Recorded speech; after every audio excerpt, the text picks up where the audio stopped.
Bonjour tout le monde.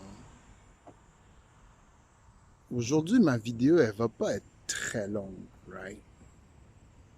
La dernière fois que je fais une vidéo, c'était vraiment pour parler de l'influence des labels sur l'industrie de la musique, plus particulièrement genre le hip-hop, right? Le but de la vidéo, dans le fond, c'était pas de critiquer le hip-hop en tant que tel, mais de surtout critiquer le mindset qu'il y a derrière le hip-hop. C'est-à-dire que on se rend compte qu'on vit dans une société de plus en plus genre violente. Pas qu'il n'y avait pas de violence avant, mais ce type de violence-là, elle est particulière parce que c'est une violence qui vient des jeunes, genre. La question est la suivante. Comment se fait-il qu'il y ait des labels qui investissent de l'argent dans une musique qui est hyper destructrice et qui a des répercussions directes sur ce que la communauté noire vit, mais la société en général, parce qu'on voit les actes de violence ne sont pas strictement reliés, genre à une communauté en particulier. Le nombre de possessions d'armes à Montréal a significativement augmenté. Donc, il y a plus d'armes en circulation.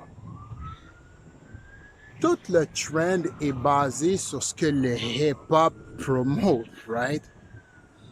Ça fait que les labels, volontairement, investissent de l'argent dans quelque chose de hyper toxique qui a des répercussions sur notre société. On pourrait parler de profilage racial puis tout ce qui vient avec, mais c'est pas ça le but de la vidéo. Le but de la vidéo, là, c'est qu'on commence en tant que groupe, en tant que collectivité, à prendre conscience que les labels sont en train de promouvoir quelque chose qui détruit le tissu social. Est-ce qu'éventuellement, il va falloir qu'on réglemente le comportement des labels? Et est-ce que c'est possible pour les communautés culturelles, plus particulièrement la communauté noire, d'avoir des recours judiciaires contre ces comportements-là, contre ces labels-là? Il y a eu beaucoup de victimes et jusqu'à présent, il y a encore des victimes. Il y a des comportements qui sont complètement inadéquats, dont on fait la promotion comme si c'était quelque chose de normal. Et pendant ce temps-là, ici en Amérique, notre niveau de vie descend. La sécurité pour les gens normaux descend parce que tout le monde est un petit peu plus violent, parce que c'est à la mode. Il y a plusieurs façons, genre, de tuer une communauté. Je te jure. Et faire la promotion de musique violente, là, ça, c'en est une. Ouais, définitivement, c'en est une. Puis, les plus grandes victimes de ça, c'est les Blacks. Parce que non seulement tout le monde pense que la culture Black, c'est ça, mais les Blacks eux-mêmes finissent par croire que le comportement que eux doivent avoir, c'est celui qu'on voit à travers le hip-hop.